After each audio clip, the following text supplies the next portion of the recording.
Hello, everyone. Welcome to tonight's session. This is a SoundMinds conference session entitled The Impact of Clutter. And we are so excited to have you here with us tonight. We want to thank you for attending this conversation that we believe is very important for us all. And so we believe through authentic, transparent conversations with heart-selected health professionals, advocates, and those with lived experience, we who genuinely care that we can make a difference, that we can change the way mental health is shaped and shared in Black and Hispanic communities. And so at SoundMinds Conference, if this is your first time being a part of one of our events, please know that we are committed to creating conversations that educate Black and Hispanic communities about mental health, impact on our families, communities, and personal physical health. We're committed to creating conversations that help people erase stigmas and increase understanding for our loved ones dealing with mental illness, diagnosed mental illnesses, or mental health challenges. We're also really big on helping increase advocacy by helping us learn how to support and advocate for one another as well as for ourselves individually. And we encourage a collaborative care approach that includes both mental and physical health care to improve overall health. So this year, we will be having our fifth annual Sound Minds Mental Health Awareness and Solutions Conference in Philadelphia, Pennsylvania on July 10th.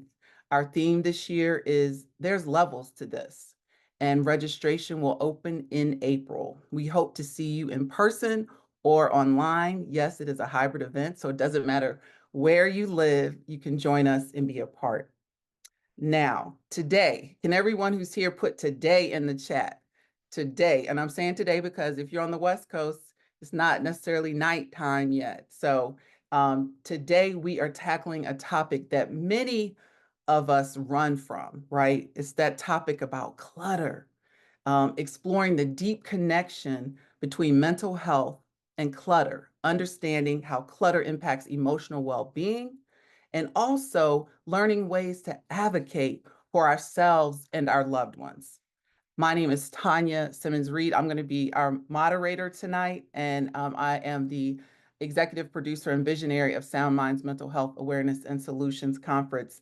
And I'm also a parental caregiver of a child with a diagnosed mental illness. And so I can't wait to get into this conversation tonight. First housekeeping rules.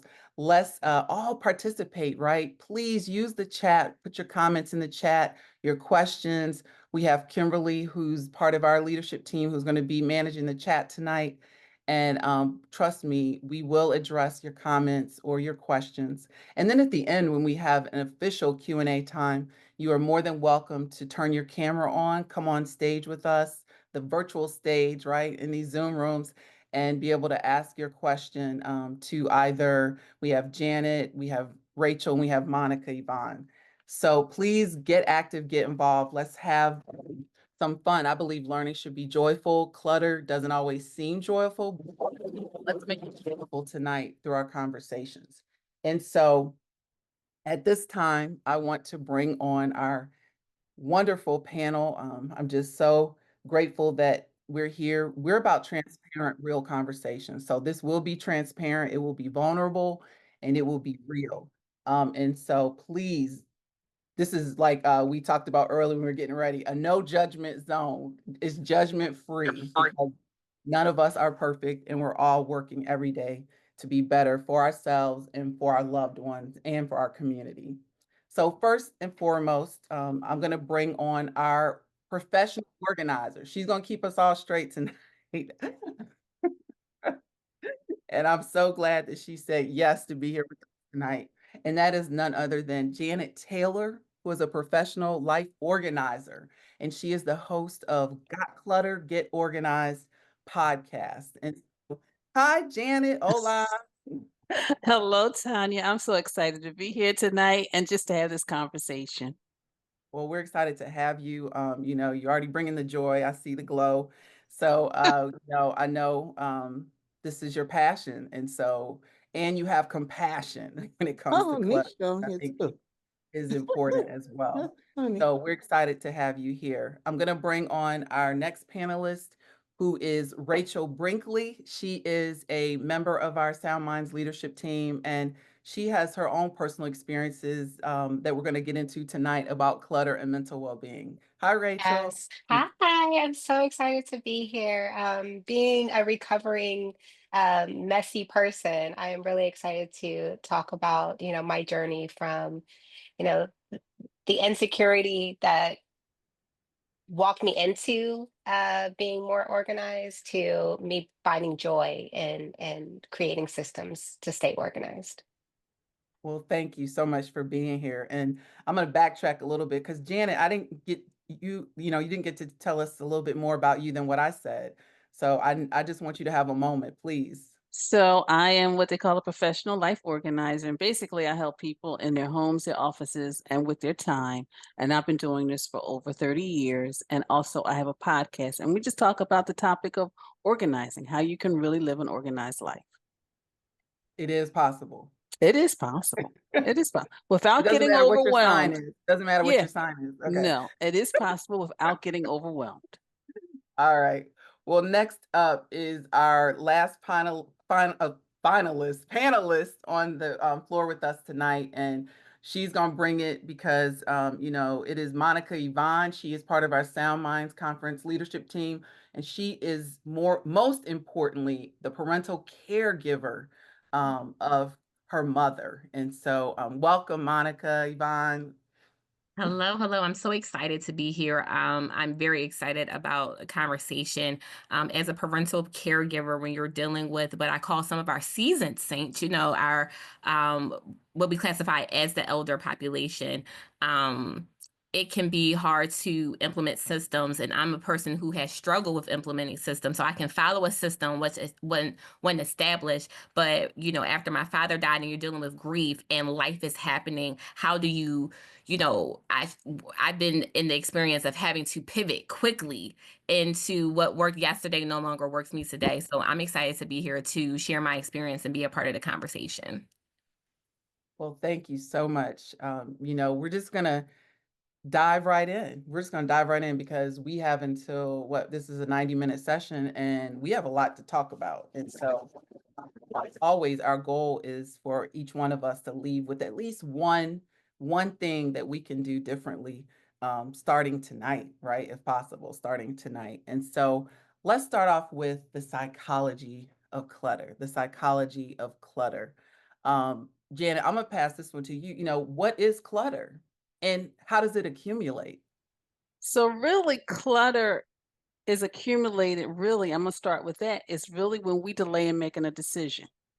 So when we delay in putting something away, throwing something out, giving something away, that's when it begins to accumulate, whether it's at the door or in other places in our homes and our lives. So that is how it happens. But clutter is usually stuff sometimes that we just no longer use or need. And there's a lot of reasons behind that, and I'll wait until I get to that part. But really, that's what it is. It's, people, when I go into homes and I see it, I realize, okay, you're not using this. You don't want to use it, or there's other reasons deep down inside. But clutter really is, you just have decided, I'm not going to deal with it right now, and it's no longer really useful in my life. Mm-hmm. That's interesting because why do you all feel we get to that decision? Like we can't make that decision. I know there are things like even my mom passed away in 2014. There's things I still want to hold on to. Do I use them? No. But I like knowing they're there. And So, that you bring up a good point because see, my mother passed, and I have these yellow gloves. I'll never wear these yellow gloves, but because they belong to her and they show her sense of style, I'm going to hold on to them. So, and that's one of the reasons a lot why sometimes we just hold on. It could be a detachment that we just want to really hold on to something, a memory. But sometimes, it could be just, it accumulates because we don't have the space for stuff. And of course, you've heard me say this, but 80% of the stuff we keep, we never reference again. And we wear 20% of our clothes 80% of the time. You believe that, Rachel? And we wear the same thing over and over and over again. Sometimes it's the impulse buying, but then a lot of times that comes from sometimes people who have that lack mentality, that scarcity, so they feel like they'll never be enough, so they want to buy things. And then, Mm, of course, sometimes people are just saying, well, I'm just too busy. I don't have the time to do it. And then things and accumulate. But then I always believe that there is time for something.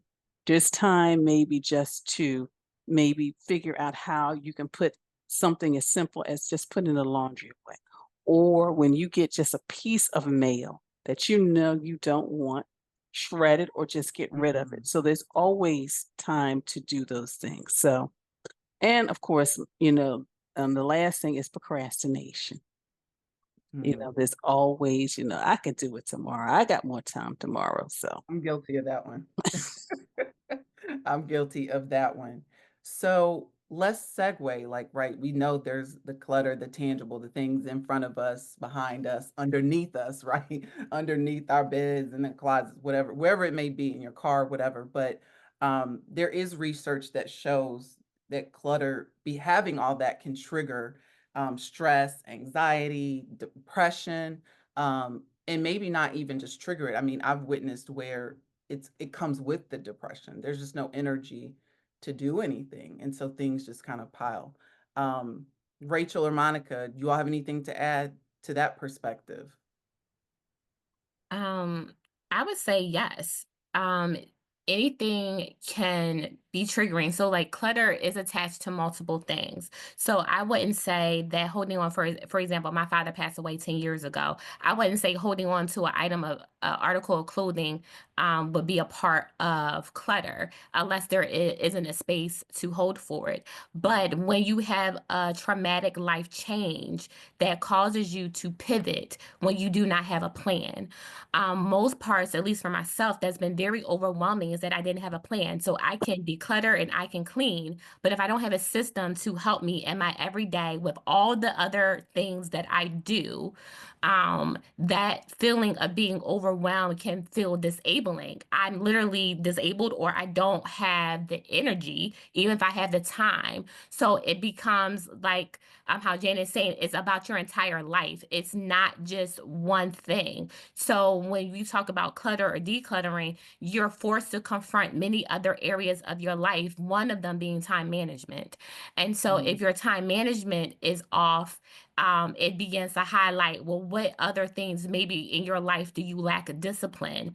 And so when you begin to think of all of this without the assistance of someone like Janet or a other mental health professional, you don't have a plan. So you end up just not doing anything at all because the thought overwhelms you and you lack the confidence of knowing that you can take it one step at a time simply because you don't know what the first step is. that's good. And Rachel? I was, yes, and I would just like to add, I think that, for me, my space will definitely reflect where I am mentally. And as Janet pointed out, some of the seasons in my life where I was faced with really difficult choices, I think my space really reflected just that I was very hesitant to making that choice. And it affected not only my mental well-being and my mental mindset, it really affected everything else around me in my physical environment. And so, when it came time to make the decision, making the decision kind of walked me into the right headspace to start, and room by room or surface by surface, to getting after the things that I kind of just left there because I needed to make a choice. I needed to make, very, very like pivotal choices. And so, as Tanya was saying, that mental health, you can really see, and for some people, where they are by their physical environment. And a lot of times it's that decision that they're just not ready to make. And once it is made, you've pivoted into motion. And once you're into motion, I find myself getting after those smaller tasks. But as Mm, the smaller tasks, get to a complete status, I look back and I see my entire environment. Oh, it's not that, now I have order.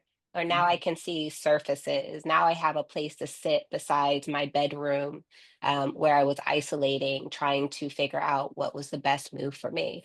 So I think it's really, I think it has a great point on what are some of those decisions that we're facing that we're really finding it more difficult to make a decision, and then it may support, once you make a decision, it'll support the next steps to creating a system or the environment that really sets you in motion to stand on that decision you've made. I hope that makes sense. Now, what happens when we don't even know we have a decision to make because we're immune to it? Do you meet people like that, Janet, where there's a lot of clutter around them, but you become immune to it, where you honestly don't even see it? Well, when Monica as well as Rachel were talking, I was thinking about a client I'm actually currently working with, and she was taking care of her mother. Mother passed, and it was like her life stopped. She was surrounded by a lot of clutter. And it was also to the point where she was not even paying her bills on time. She had the money. And it was basically me helping her work through her stuff, her clutter, but also helping her like, okay, we're going to create a spreadsheet. These are all your bills. This is what you have coming in. This is what you have, because she didn't have any idea of any of that. And it was just getting clarity there in regards to helping her. And now, so that was 2018 when her mother passed. So now she's ready to go through some of the clothes. She's not ready to go through all of them. And I think sometimes, even when we are dealing with the mental aspect of the clutter, it's just taking it slow. And I know I have to take it slow with her, because I told her, I says, look, we're not going to mess with the church clothes because we know how you feel about those suits. But what about like these turtlenecks and things and pajamas and stuff like that? And I said, and what about stuff that she didn't even touch? Can we give those away? And in her mind, she's like, okay, yeah. So sometimes it's just, yeah, but you do have to take baby steps. But yeah, it can be stressful, it can be anxious, and they can sometimes even just shut down. And then I have to know when to step back and just like, okay, we're done for the day. I hope that makes sense. Absolutely. And I think what I hear is that sometimes it requires an advocate. It requires someone to come in and not literally you all, but literally wake someone up to what's going on. And we're going to get more into that tonight as well in our discussion. Again, if you're in the room with us tonight and you want to comment or you have a question, or you want to share an experience you've dealt with around clutter, please put it in the chat. We more than welcome it, and we'll definitely bring it to the stage. So next, I want to just go personal with Rachel and Monica. Yvonne, share a personal story of how clutter has impacted you or those you love. We're vulnerable, we get real in the room always, SoundMinds. So, is there a story that you can share with us tonight? I'm trying to see if Monica want to She's go going first. first. And she's doing her Okay. head. I'm like, is it me? Is it? So, I guess I'll just jump on since my mic is now off mute. So I want to start with, my desire to create order definitely came from a level like an insecurity, because I was very fearful of what people would find if they dug a little bit too deep beyond the surface. So I wanted perfection, and I fought tooth and nail to have it, but it would never change how I thought and saw myself. It just kind of presented something that I thought was palatable for the people that I was surrounded by. So when people started asking the question, can I come over?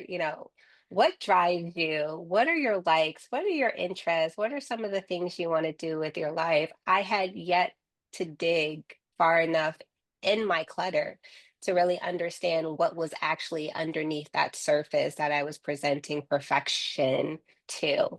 And so it it came to a head when I I joined the military in 2011, and I was in basic training, and we were only given a small space. We were a bunk and a closet, and that is it. And so there was an expectation that there was order and there was a system in place. And I had to come to myself and realize I am not a folder. I am not a system. I am like, okay, I have to do this so I don't get the entire room in trouble. But then I had to also be living with people who would know my secret. I am not clean. I don't or like to organize. I rather sleep in and wake up and try to get myself together. And so, being surrounded by, it was about 18 women, I had to really kind of dig a little bit deeper to create that system that made me feel comfortable and made me feel confident that I could be a soldier. And so what came out of that is I can still be Rachel and all my insecurity and have a system and have order and still love organization. And that's carried me to now. And so, I think what's beautiful about that is that organization and order it evolves. It has to. So the more Mhm. stuff we accumulate, or the larger the space in which we must organize, or the positions and our employment of how many people you're managing, or whether you're not managing and you're just managing yourself. This is an evolution, and this is where I am now. So many things have changed since then that my love for organization, my love for order has definitely had to evolve because now my responsibilities have shifted. Mm, so good. Thank you for your vulnerability in sharing that. I'm sure that spoke to a lot of people. Thank you so much, Monica. My experience is, as I've said, creating systems for myself was hard. Creating systems for others was easy. I'm an administrative person, I'm operations, I'm logistics, like those things click for me. So I can go in for, I have a friend who has a diagnosed mental illness where clutter was hard for my friend. And so I will always go in, and if someone had clutter, to me, it doesn't matter. It looks like you live here, because I feel if your house was 100% perfect, it's like, do you live here? Because Wow, life is that's happening. good. And Mhm. so even if you have kids and just like, oh my gosh, my house is a mess. Well, baby, you got kids. Like, it's not supposed to be this picture perfect all the time. And I'm very accepting of what life is happening to you, and I don't judge on that. And so I know what it's like to be in the support role of a friend who has highs and lows that are outside of their control. But when it came to myself, it was very frustrating to say, how can I do it for others and I can't do it for me? What does this say about myself? But what it said about myself was my lack of self-care, about me always putting other people first instead of myself, and that I was in improper alignment with me, that I put people in place of myself, where I should stand with me. And so that's when I realized, if I'm going to provide help, I need help. So I found an organizer. I found a friend who was great at organizing, to create a system that I could follow that matched my life. Um, it was kind of hard, and still is challenging, because now, after my dad died, I went back into living in a small space when I had a large apartment. I had all my things, had to move stuff into storage, and can't even think straight. And so I'm back into this small little box of a room that I grew up with hot pink paneling and lime green shag carpet with a hole in the ceiling, because my dad didn't patch it up before he died. And I'm like, how did I get here? Didn't know anything about downsizing, have many facets to my life, which fashion is a part of my lifestyle. So can't always live the minimalist lifestyle that, was trending for a few years. But what I've learned is that when I don't judge me, I don't allow others to judge me, because in my group of friends, everyone talks. And so, it's like you have this dirty little secret, but I don't care about my dirty little secret. I've had enough life that can you help me or you can't, because this is my problem. This is my struggle. And if you are no longer a safe community, you're not. But I have enough confidence in me to say when I need help, because that pride was broken. Anything like going through a life trauma that make you pivot is that sense of not wanting people to know has to break in order for you to receive help. And so I decided that I was important enough to receive help, and I looked for help. I'm not perfect in all elements, but now I'm bringing in people because I have a mom who won't let go. And I want her to have a let go spirit, but she won't let go. And so learning how to just be able to manage myself in the midst of an environment that's slowly evolving, hasn't evolved overnight, but giving grace to that. And so I said that I'm worthy. I take care of myself. I have self-care Saturday, and the clutter has had its peaks, it's had its downtimes, but I still choose me in the midst of it. And I call for help and say, okay, I think I'm kind of crashing. What can I do? Hmm. Powerful, both stories. Janet, what do you have to say to So, Rachel and Monica's shares? well, something Rachel said, which was very important, and I hope everybody heard it. It's people think when you get organized, it's there. It's a one and done. Life changes. You start off single, then maybe you're single with a dog, then of course maybe the husband comes along, and then so every time you change life and even careers, your system is going to change. And we get caught up sometimes in the perfectionism of it, that we think, okay, this is the system I had when I was in my 20s. Yeah, but now you're in your 40s and everything's different. And then also, even when we are working towards just eliminating stuff, sometimes people think when they get organized, you have to get rid of everything, and you don't. As long as you can, really, organization is about function. It's not necessarily always a way things look. So if we can let go of that perfectionism, we don't have to have all the same color hangers and containers and everything's got to be perfectly labeled. If we can just let go of that, then we can kind of figure out, okay, what's going to work for us. And also, in regards to just the clutter, sometimes it is, it could be the clothes, but it also could be a letter. It could be a rejection letter you received years ago. You're still holding on to it, and you need to just shred it. So sometimes that could be part of the clutter as well. But you know what? I'm one of those people, and I'll share my story. Years ago, I had to clean out my closet. And of course, like every woman, you just want to hold on to stuff because you think it's going to, this is the outfit. And I had a friend who was a stylist. He came in and he was like, nope, you don't look good in that. I needed that. So sometimes we all need just a little nudge, like, you know what, it's okay. It's all right. I needed some honesty. You don't look good in it, so just let it go. So And also, sizes, because we go through seasons. One season we may be a size this, one season we may be a size that. Why do I need to buy clothes all over again? I'm just gonna hold on to this, because it's a Oh, classic. It's not gonna be out of style.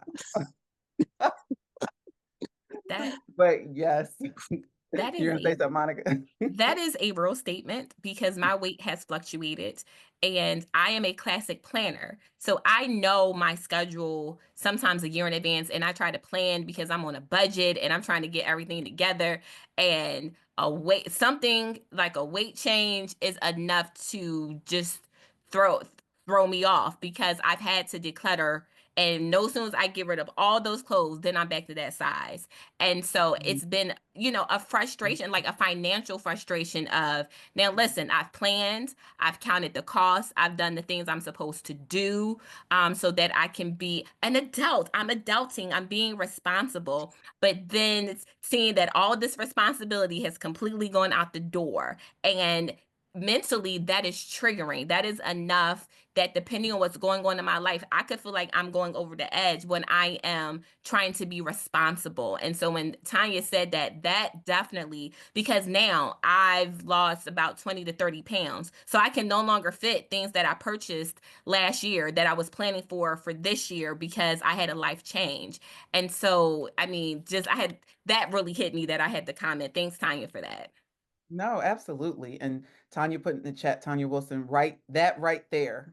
I'd put an exclamation point in her comment. And Zaina put, it might not be out of style, but it might be out of size.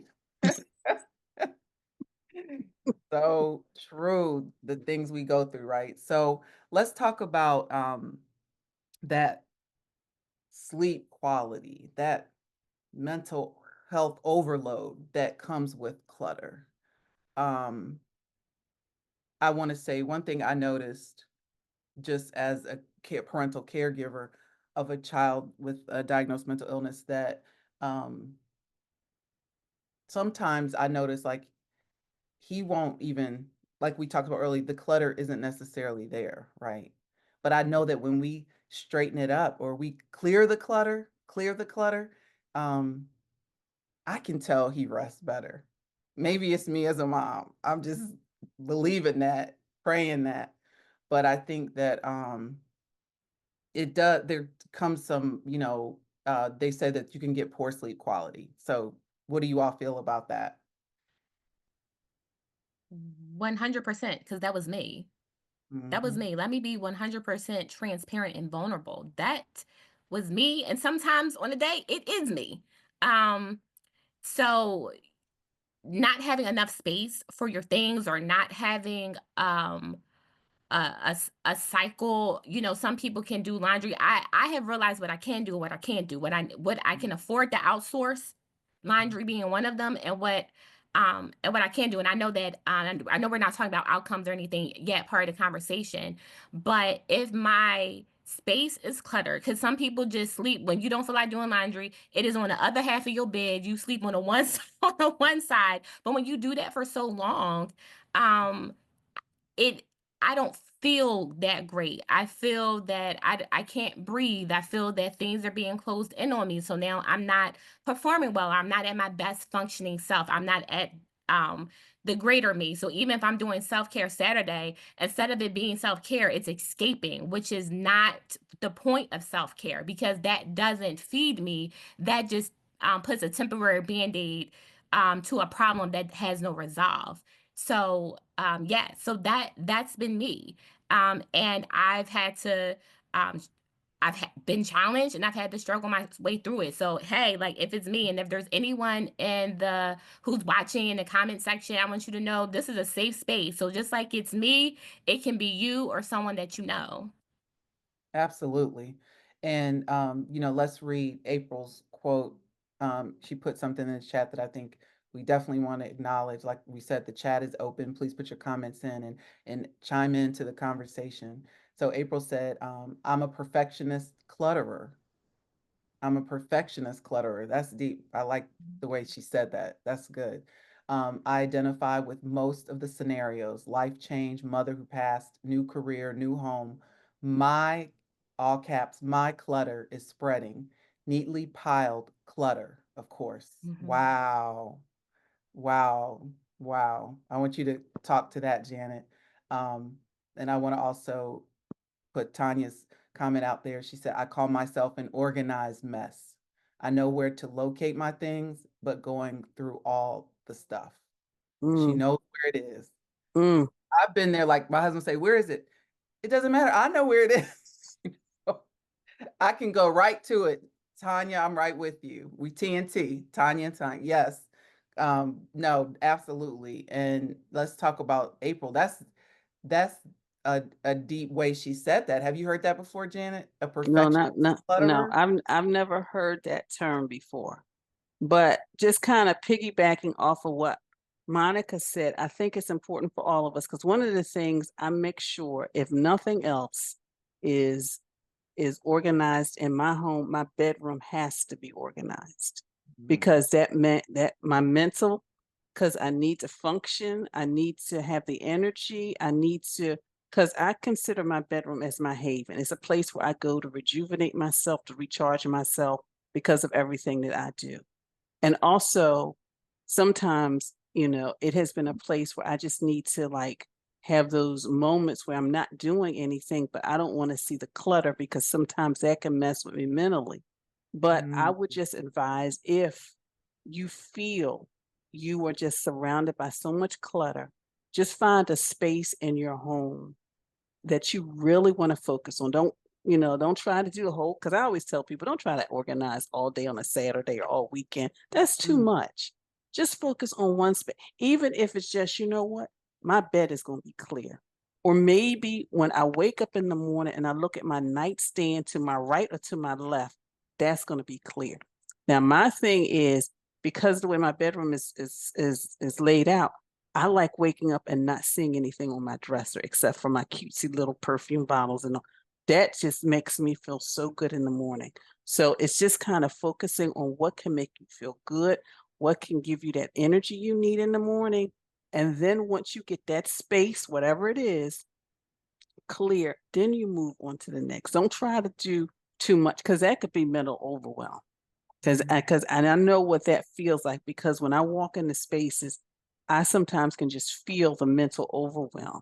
And it's like, okay, let's all breathe, because we're going to work over here, even though they think we're going to start over there.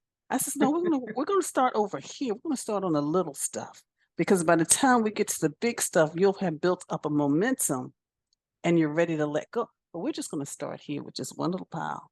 So hopefully that helps someone here. But yes. And, even with the organized mess, I understand. And even with that, you just figure out, okay, you know what? Today I'm going to work on maybe a tote bag, or maybe a drawer, or maybe just something. But don't feel like you got to tackle it all in one day, one weekend, or one month. Just do a little bit at a time. Just a little bit at a time. That's good. And it feels good when you start. Just start, right? Yeah, just Feels start. so good. So yeah, Rachel, did you want to add anything? I see. Just so many amazing points, and I just had to just reiterate what Janet said, and I typically start my day every day with the top three. One of those top threes is going to just be one thing regarding just managing this household. Today it was putting my closet back, and this is back together because I've been, going and picking out outfits, but I'm not returning items back to where they belong. So what I Mhm. said to myself, okay, we're going to put things back to where they belong in the system that I created. And it took me 15 minutes because I was curious of what else was in there that I just wanted to touch some things, but I could have very well had it done in about 7 minutes flat. But that was a part of my top three, and that was it. And that was all I was requiring of myself to do outside of the other two items on that list. And so that's one of the ways that I've included just cleaning or organizing or maintaining a system in my daily plan. And that's only three items. I keep it at three. Do not go past that. You may get lucky and have more time after that to do something else, but the top three and at least one thing for the house. I love that. I want to put up a poll right now for um, everyone who's joining us tonight. So this is a poll, and please, we're going to talk about this. Hopefully, you can see it. What's your biggest struggle with clutter?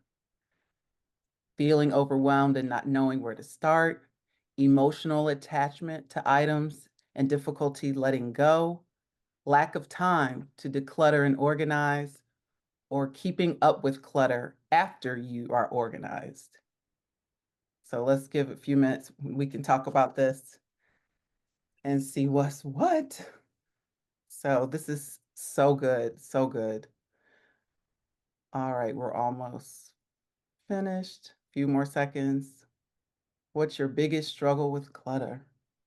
feeling overwhelmed and not knowing where to start, emotional attachment to items and difficulty letting go, lack of time to declutter and organize, or keeping up with clutter after organizing. So we're going to end the poll now, and I'm going to share the results. So, what you think about that, Janet? And Monica and Rachel, yes, but Janet, most importantly. So we see that 43% is what we kind of touched on in the beginning, emotional attachment to items and difficulty letting go. And then we have feeling overwhelmed and not knowing where to start, which we're going to talk about some tips. Janet's going to give us some expert insight tonight. And then next comes up keeping up with clutter after organizing. And last is lack of time to declutter and organize. So those emotional attachments, right? Wow. Not even to things from other people, but to our things that we worked hard for, that we love, or, no matter what. And then some things I think, is it that we want to pass it down to the next generation. So you all saw the results, right? I did that correctly? All right. So let me declutter my screen and let the poll go down. So what do you say to that? Is that what you would have predicted, Janet, that poll? Yeah, I mean, a lot of people, they don't know where to start, but also the emotional attachment. And I always tell people, if you are emotionally attached to something and you're not willing to let it go, which is okay, then figure out how you can repurpose it. My mother was an entertainer, so she had these glass trays that you would put sandwiches on, and the cups to match. And I'm thinking, I am not going to do that for my friends. I mean, I appreciate and love my friends and family, but you're not going to get a glass tray. So what I did was I donated 3. It was 4. I donated 3, kept 1 because I really liked it, and I just put like my perfume bottles on my dresser. So I figured out how to hold on to some stuff, but also repurpose. And even her trunk, because she used to travel a lot before she had me. And so now that's just become a part of my living room, but also storage. So, and also what you said, Tanya, is yes, it's always good to leave them for, if you want to give them to somebody, but also make sure you ask the person, do they really want the thing? Right. Okay. Okay. Right. That's good. That's good. So let's segue. Rachel, Monica, Yvonne, you all have anything you want to add before we get into these insights from Janet? Because we're going to leave with some practical tips. This, even with our conference, it's about awareness and solutions. So we have to get some solutions. Let's first read what Wendy added to the chat. Losing so many family members, I have become a manic cleaner and organizer. I've been buying a lot of stuff, starting a new cluttering system of new things, getting rid of old things and buying new things to feel good about it, starting a new clean cluttering system, letting go of the old for the new. What do you have to say to that, Janet? So I guess I would like to ask, when you get rid, because one of the things we tell people, organizers, is when you let go, when you bring something new in the house, it's always good to let go. So you're just constantly a cycle. So is that what you're saying, is that you have let go of some things, but you're also making room for the things that you really love and use? Yes. See, that's what she said. Yes. So yes. Okay. So let's segue right there, Janet, into some, you were going to say something, Rachel? Was that your voice? I thought I heard somebody about to add something. Okay. So let's talk about expert insights. You are our professional organizer. You are the podcast host of Got Clutter, Get Organized. So talk to us with some tips that we can take away tonight. You all get your pencil, pens, paper, your smartphone, if you want to put in your notes section. But Janet's, she gets paid to do this. She goes out and she's hired, and you probably the one that fired people when you like, I'm not doing this. But what I love about you as we've talked, as I got to learn more about what you do, is that you're up for the challenge. You're up for the challenge and you schedule it accordingly to make people feel like they have all of you. Yeah, Which yeah, I that's think true. is special. I mean, Oh that's yeah, yeah, special yeah. because like we talked about in the beginning, and I think you talked about this, Rachel, when you talked about the not wanting to be known as imperfect. Like we struggle, but really being able to take that mask off, let someone see what it is you need to get over and overcome and not feeling judged. Not feeling judged. That's how for years I wouldn't and it was just I didn't want anybody to come in our house and clean our house. And my mom always said when I got married, you should have someone come help. We have 4 children. I just felt invaded. Someone came in my house. I was like, I'll clean it. I'll clean it. Maybe 2 years ago, 3 years ago, I met this wonderful woman, Balbina, at a meeting and found out she had a cleaning business. And her spirit felt so good to me. And so she has been coming in. I will only let Balbina come in and do that. And it's just, I don't know. I think we also have to be at peace with that person. You can't just Mm-hmm. have anybody Mm-hmm. coming in helping you, get Mm-hmm. to the root of this. Mm-hmm. So, Yeah. some tips, some insight. How can we leave here better? Just some practical ways we can start to declutter. Well, one thing Rachel said, and this is something we could all do, and it's something I'm doing. I have disciplined myself that if I take something out, I put it back. I don't let it sit. I don't let it linger. I put it back. So that's something. But so there's so many tips going through my head. But the one thing I want to do specifically, because everyone was saying how they didn't know where to start. And this is my tip for you for that, is basically take a day. And you don't even have to take a day. You could just take an hour. Just get a notepad out your tablet and just go around to your space in your home and just really decide what are those spaces. Maybe it's the shoes by the door. Maybe it's all the accessories to the electronics. Maybe it's the kitchen counter, or maybe it's underneath the bathroom. But just list those areas, not making any decisions on what has to be done, but just go around. You're doing like an assessment of my space. Once you do that, then figure out what is causing you the most stress, most mental clutter. It could be every time you come in the home, you're tired of tripping over everybody's shoes or not even finding a shoe because the shoe might be here and it might be there. Or maybe when you want to charge something or do something with electronics, that's like a frustration for you. So decide what area you want to start on first and stick to that area. Don't go back and forth and, because sometimes we can do that too. We'll start in the kitchen, but then I saw some stuff in the living room. So what, and then also in regards to time, an hour. You don't have to do any more than that. And some people even use timers for like 15-minute segments. So you don't want to overwhelm yourself to the point where you don't want to move forward with the project. And also making sure that if you decide, you know what, I am going to do those shoes by the front door, then schedule a time in your calendar, just like an appointment. Make a plan. Like, okay, maybe I need to just purge some of the shoes. Maybe I need a shoe rack. And then decide how you move forward. Because a lot of times I wake up, you know what, I think I'm going to do the closet. But then the sun's shining outside. Then there's a sale over there and it's all these distractions. But just do that as well. So, so that's kind of working through at least the project. Now, when it comes to working through the stuff without getting overwhelmed, just first of all, just breathe and even do that in phases. Now, I'm just talking like a big space right now. Maybe it's the garage, attic, the basement. I always say do it in phases. You don't have to do everything in one Saturday, one weekend. Start by just getting rid of the trash and the recycles. And then you want to move next to the things that you no longer want used. There's a tricycle in the corner that you keep looking at. But see, that's the tricycle that your youngest used to ride around in. But now your youngest is on their third car.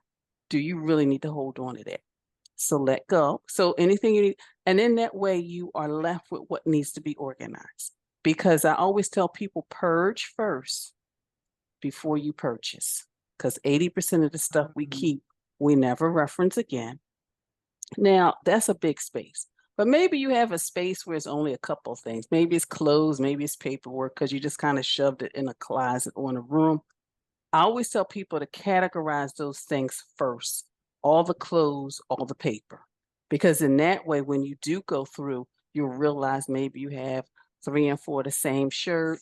Maybe you got copies of minutes of a meeting that no longer are really relevant.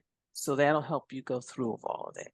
And then, of course, have retention schedules for you and your family. Like maybe every season you want to get rid of something, every year you want to get rid of something. And then also just, even have seasonal purges, even around the holidays. Everybody thinks, okay, we got to do spring cleaning. But when was the last time you used this decoration in your home? So, those are just some things. But always remember, 80% of the stuff we keep, we never reference again. And we wear 20% of our clothes 80% of the time. The rest just hangs there. So hopefully, but if there's any other tips, people can put it in the chat. But see, when you start asking me stuff like that, it's like, oh, I know what I can No, share. I love it. It's like rolling off of you, and it's so good. Like the retention, having schedules, seasonal purging, things like that, starting, but it's practical too. I love the taking the tablet around the house. So I think, and writing that list of things that need to be addressed, that are, causing you stress. And so, that's And an then, assignment. Yeah, I think that's really good. and then also one more thing is just because a product was made for a specific area, like maybe a utensil organizer, you could use it in a garage, you can use it in a craft room, you can use it in any drawer you want. And then also even like lazy Susans, they Mhm. are great in the kitchen, but then like a lot of times you have things for your bathroom, maybe like your bath and body stuff, and it makes it so much easier when you have one of those underneath the cabinet or in an awkward space that'll Mhm. allow you to actually kind of see everything. So that as well. And one thing I want to hear from Rachel and Monica, because I know Rachel probably wrote down every tip. And Monica, Yvonne, I've been telling her about you, so I know she's like, okay. But this is something that I just want to throw out there is to know when your bulk trash day is for your schedule, because that is always great to know in what you can put out there. You'll be surprised of things that they'll take, if know just knowledge is power and apply. But one thing my husband had showed me, because I didn't even realize it, is that bulk day. And what's so interesting is they say that, your trash can be someone else's treasure. And I've noticed when we put stuff out there, it doesn't even make it for the trash men because someone has driven by, taken it, and made it even better than we, they paint it, whatever. But they know what they're doing. Or so that's a beautiful thing too. I love when we can help someone else through that process. So I wanted to read real quick what Kimberly put in the chat. Try seasonal purging. Oh, that's your note. She took a note from what you said, Janet. Dwayne said, great tips. And Judith said, change is inevitable. Growth is optional. Make time to purge. That's good. So Rachel and Monica, what do you have to say to this professional insight from the professional life organizer, Miss Janet M. Taylor? I would say 100% because the steps that she and tips that she's given is what I follow. When you have a big project, let's just say you just let it go. Life was lifing, and you feel like you're just having to start from the beginning. Sometimes I've had help, but recently I didn't have help. So what I did was take pictures and I phoned a friend. So I made sure I told friends who were encouraging and would say, "Good job, girl! Like you're on your way. Like keep at it, keep going. Like you can do this." I created my own cheerleading section that would keep me motivated in something that I thought I couldn't tackle, because YouTube YouTube, Instagram, TikTok will have you fall to the pressure that everything you need to do has to be aesthetically pleasing to be organized, and you can't live underneath that pressure.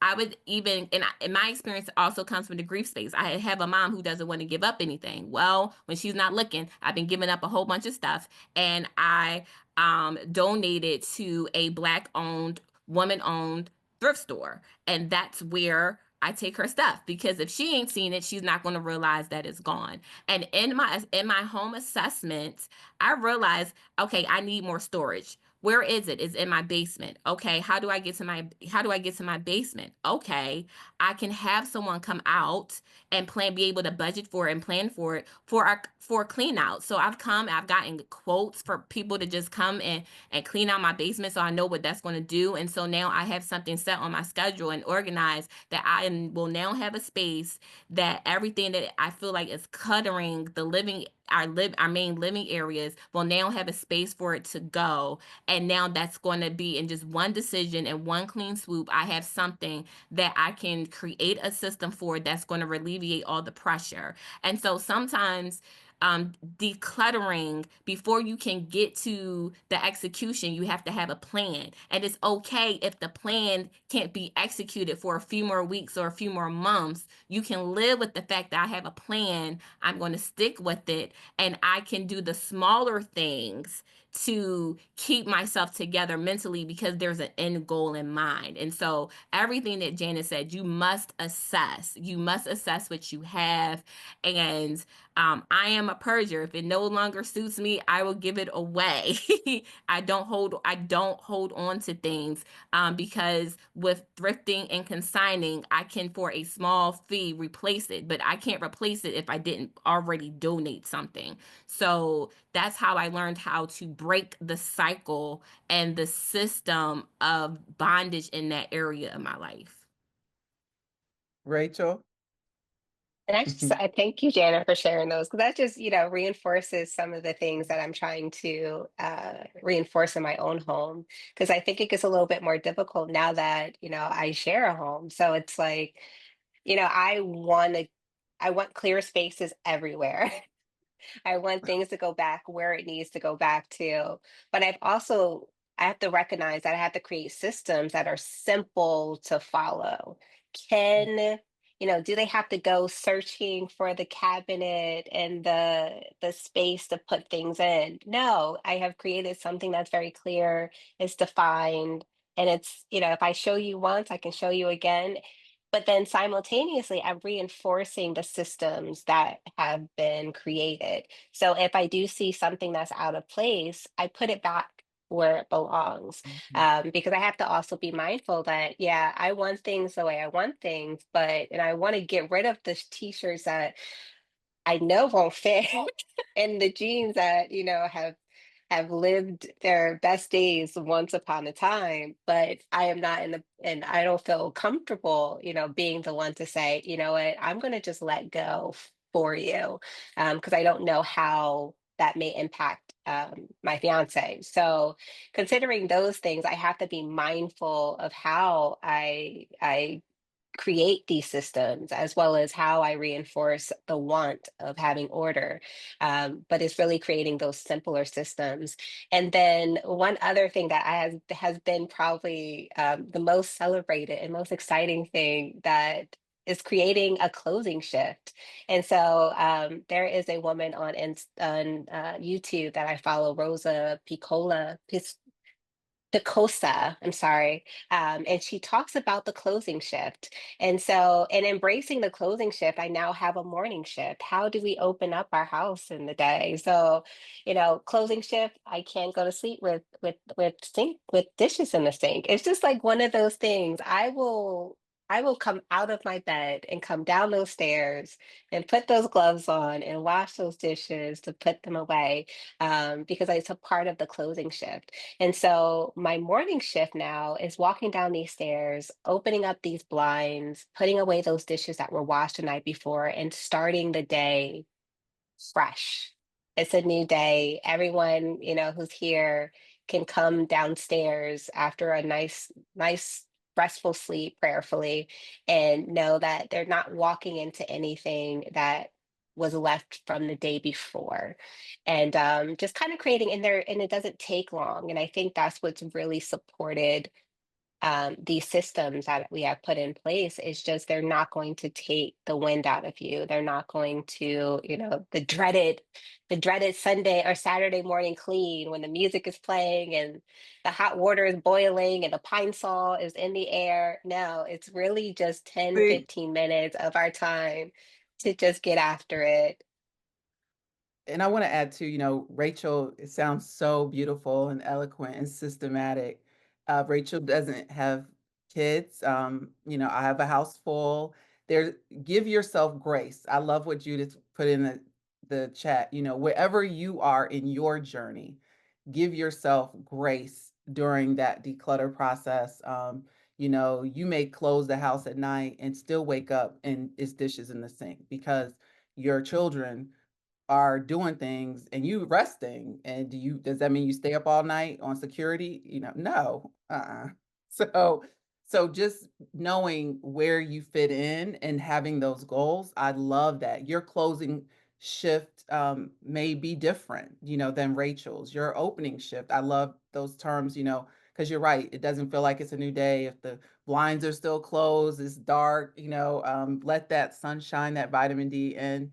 And so I wanted to also real quick, we do have a question from F. Harris, but we're going to get to that in 1 second. I'd love, F. Harris, if you're able to turn your camera and come on. If you can't, just let me know and we'll read your question. But we're going to bring people up for questions in a few minutes. So if anyone has a question for Janet or for Monica or Rachel, please feel free to put that in the chat and we'll manage it and get you up here with us.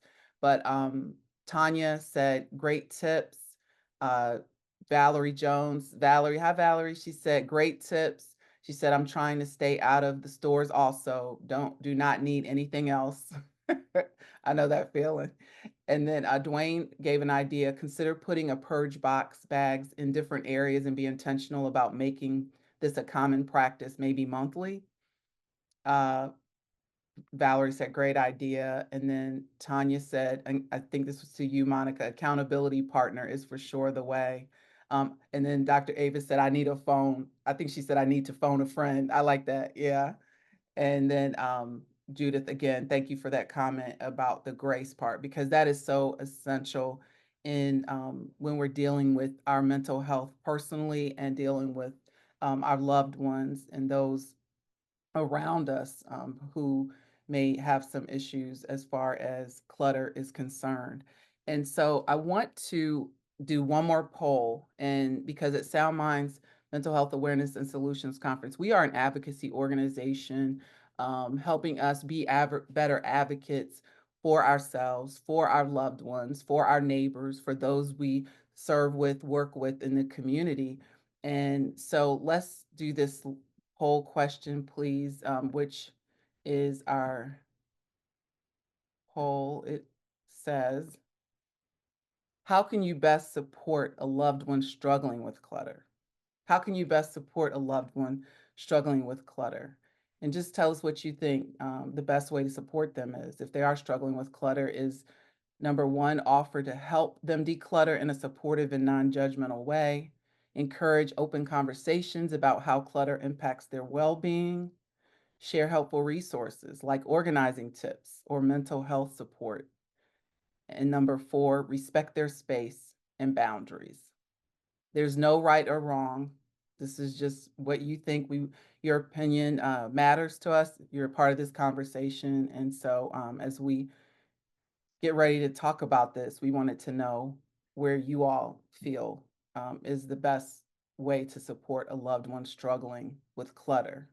Because clutter is real, as we've talked about today. I mean, we all live a life, right? And we get things along the way, whether mentally, in our heads, relationships, experiences, and as well as physically, things we tangibly purchase. How many of you have something, if you're like 30 and above, how many of you have something from high school when you were in high school?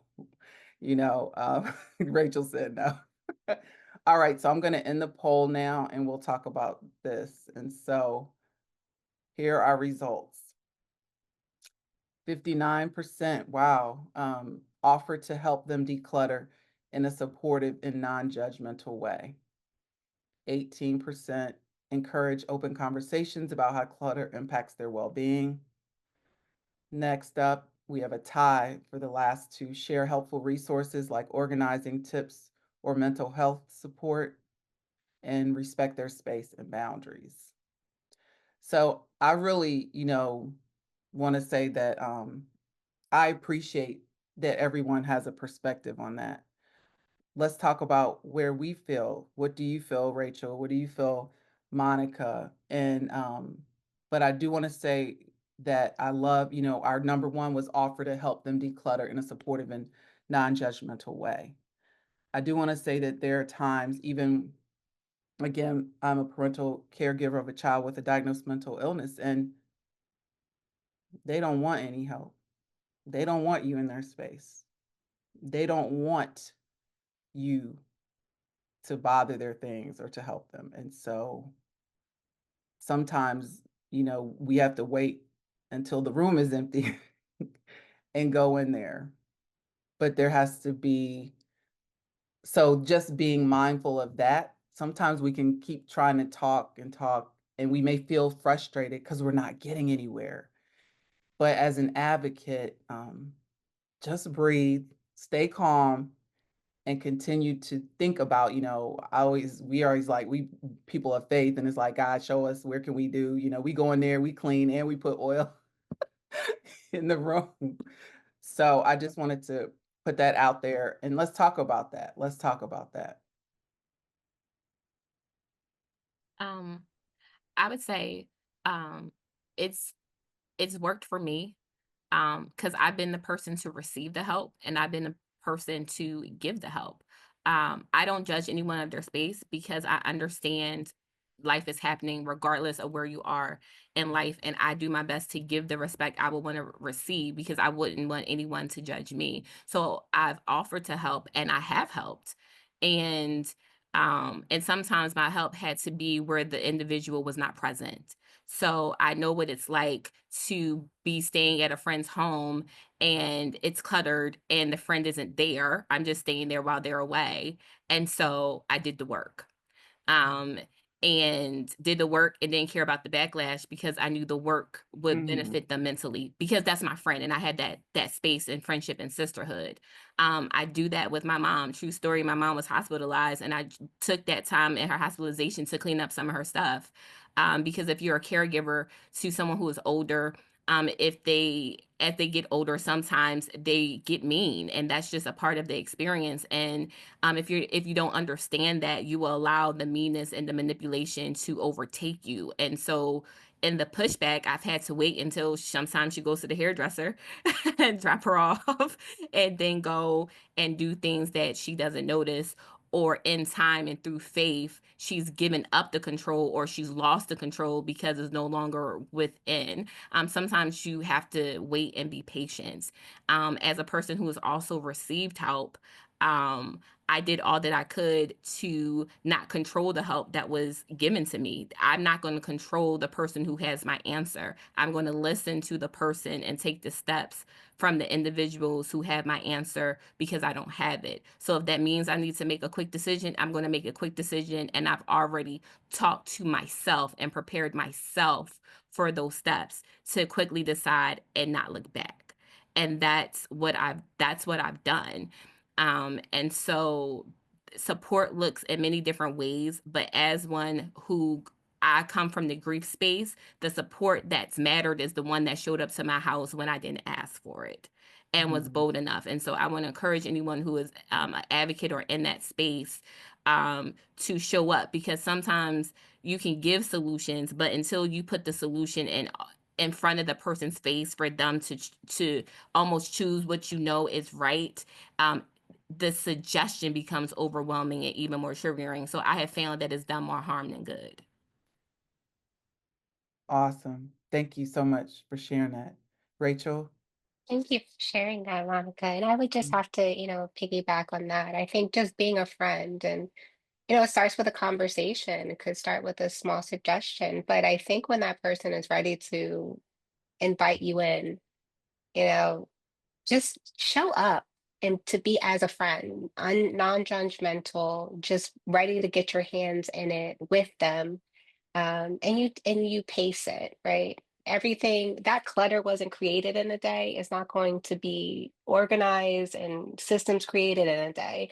So it's going to take time. But if you have a relationship with that person and you're offering yourself to that person to create that and support them in that, don't expect that is going to get done in a weekend. Mhm. You're going to be showing up with them over the course of however long it takes. And just knowing while you're doing that, again, you're protecting their privacy.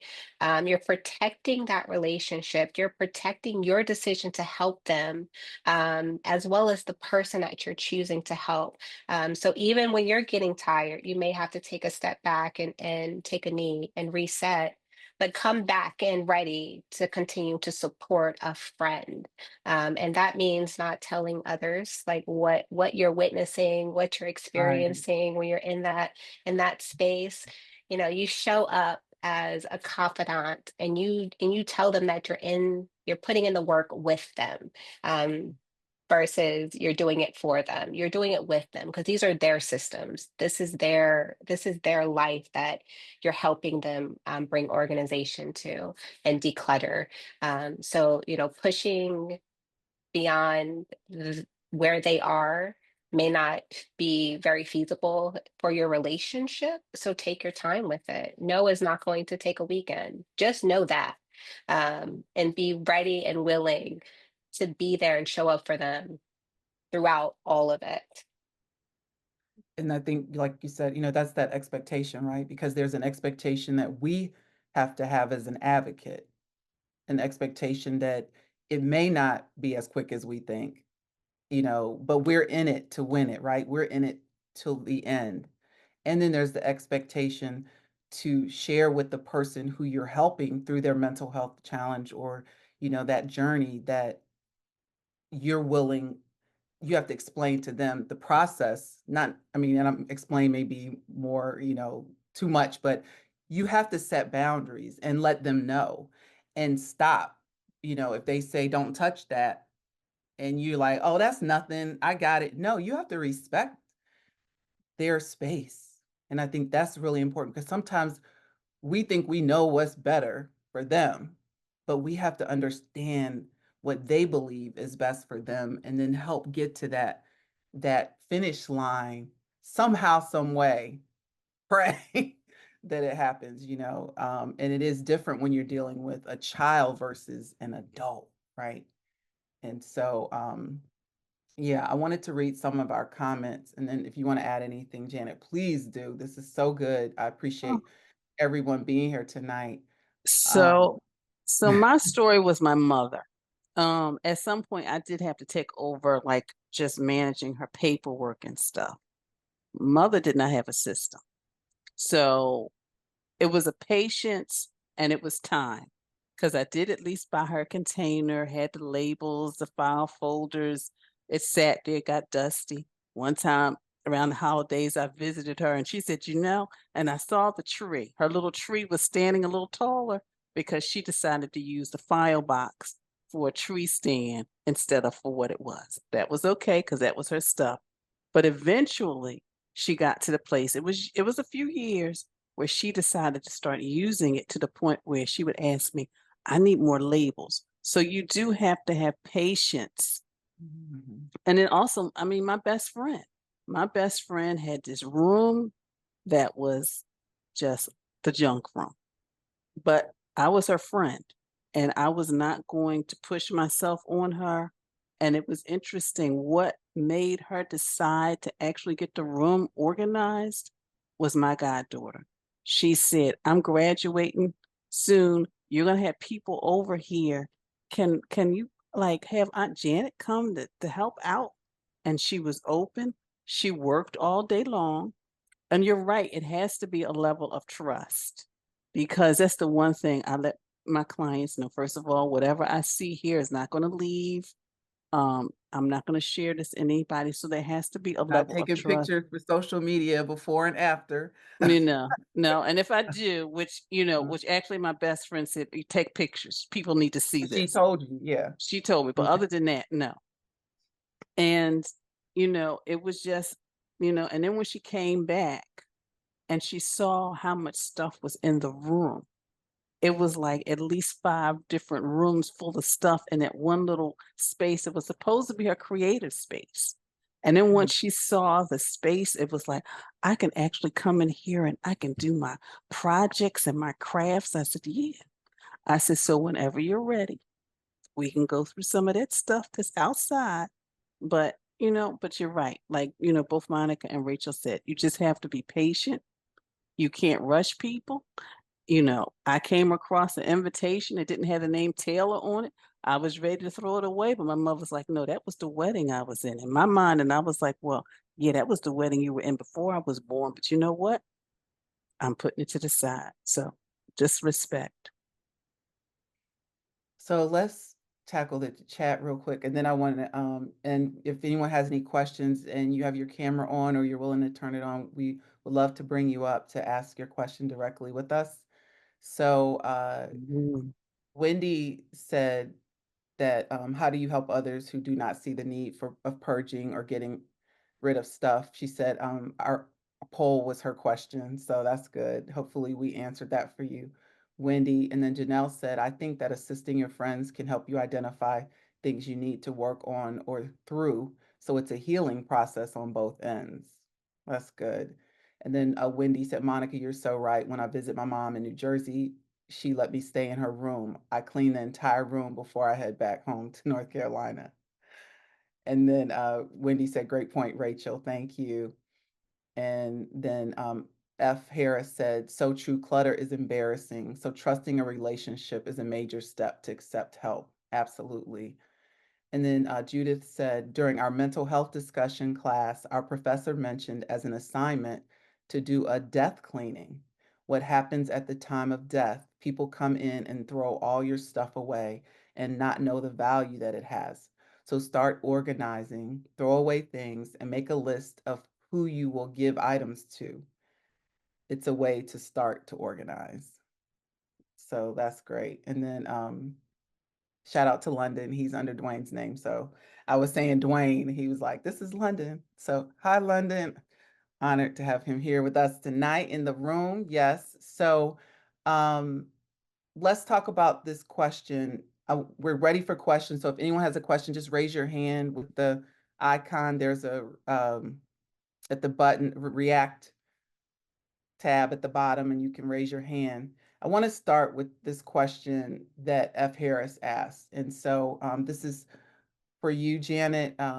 If it is difficult for me to purge alone and even harder with help, any suggestions? So I guess when you are going forward with the project, do you get anxious, overwhelmed, nervous, scared? Like, what are your feelings? A lot of times for people, I tell them, get some music, put the music on, or either get a timer, just do 15 minutes. What are those feelings that you're feeling as you move forward? And also, when you say you don't want to do it, if somebody, you don't want to do it alone, but also if somebody's there with you, would it help if somebody was in the space, but not necessarily touching your stuff? And I say that because after my mother passed, I had to go through some of her things. They didn't necessarily go through the things, but just having them in the space with me was somewhat comforting.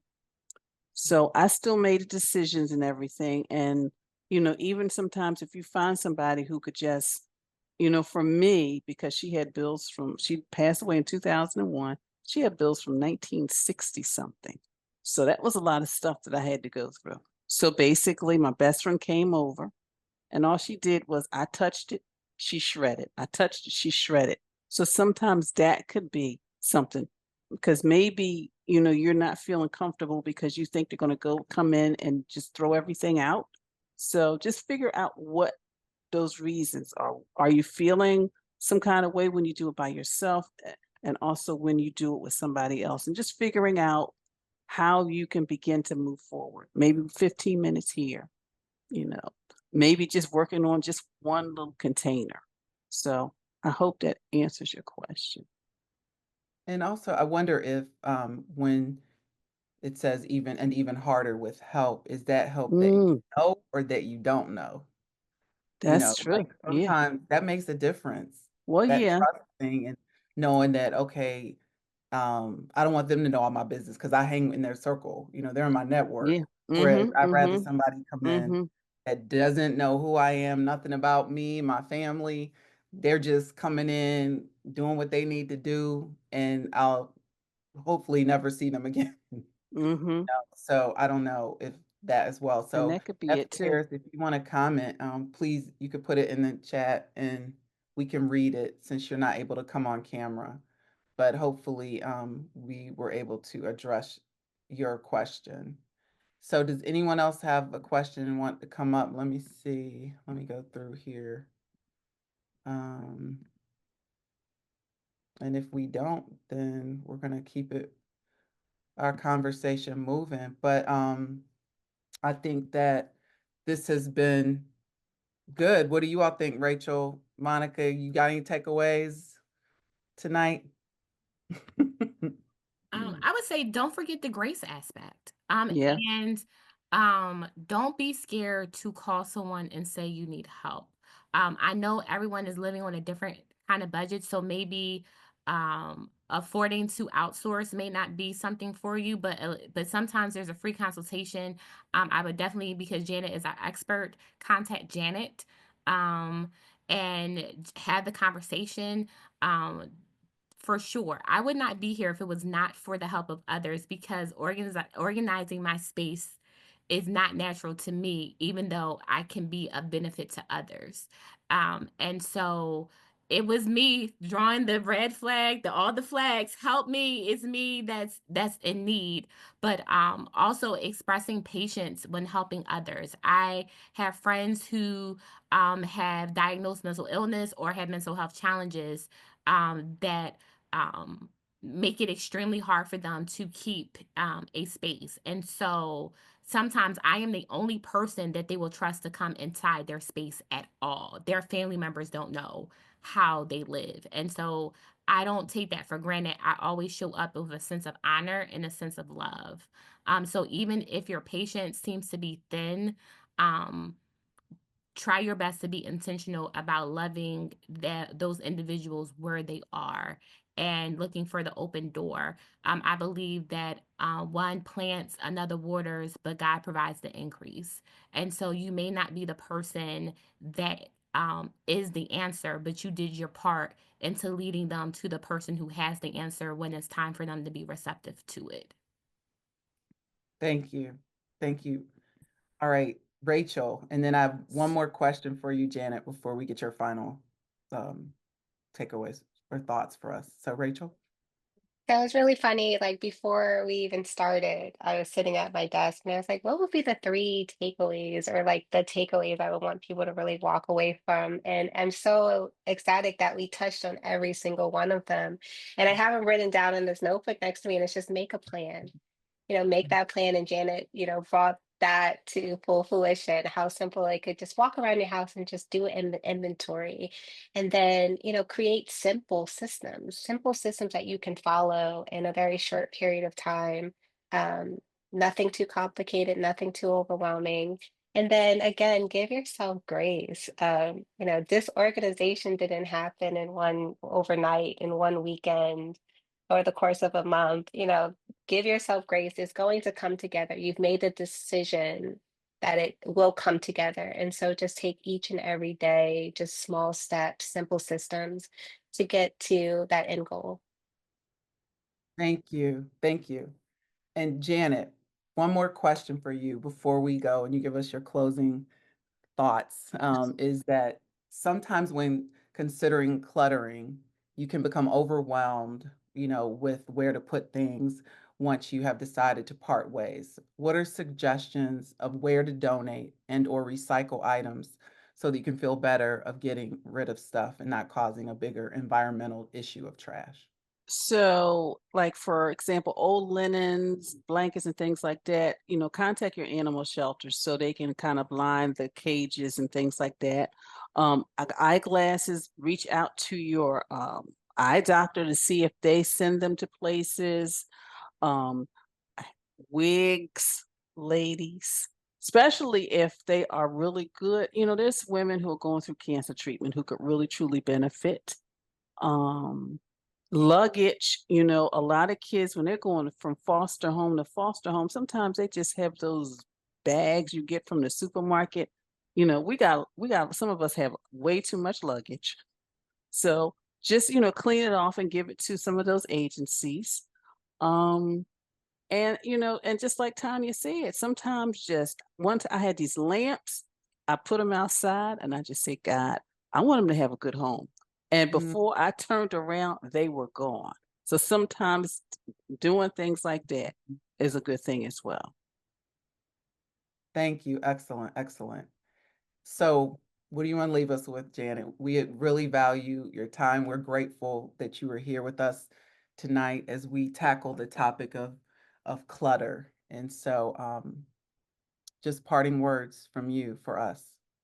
Well, of course, I just want to make sure everybody knows that 80% of the stuff we keep, we never reference again. Put things back. And also just think about the number of things you have in your house. Yes, we all need a couple of pair of scissors, but do you need 5? Do you need 10 pair of scissors? Just think about the amount of stuff. And when you bring something in, really think about giving something to someone who doesn't have. Mm. Thank you so much.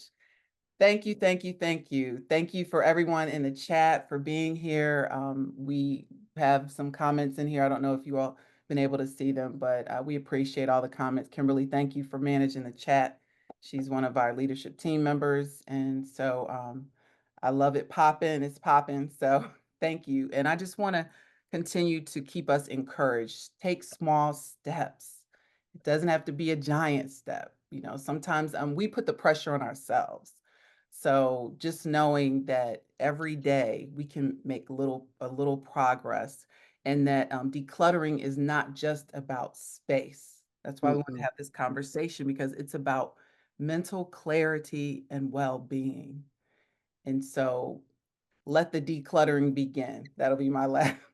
Let the decluttering begin. Have a great evening, everyone.